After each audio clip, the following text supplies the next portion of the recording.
প্রিয় মুসলিম ভাইরা, আমরা দুনিয়াতে ভাবি কি যে টাকা পয়সা বড়। আসলে ভাই টাকা পয়সা তো বড় নয়, আসল জিনিস হচ্ছে ইমান আমাল।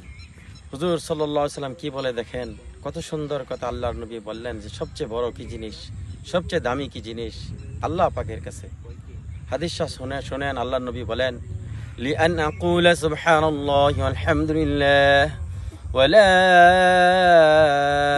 ইলাহা ইল্লাল্লাহু আল্লাহু আকবার মিম্মা তালাআত আলাইহি শামস।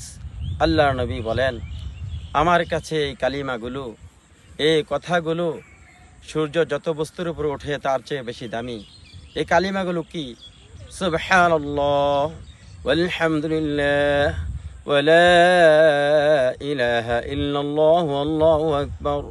এর জন্য আমরা সবচেয়ে বড় এই আমালগুলো, দুনিয়ার মালিক হওয়ার চেয়ে বেশি দামি এই আমালগুলো করবো, এই জিকিরগুলো করবো। আল্লাহ তাআলা সমস্ত মুসলমানকে এই জিকিরগুলো বেশি আদায় করার তৌফিক দান করে।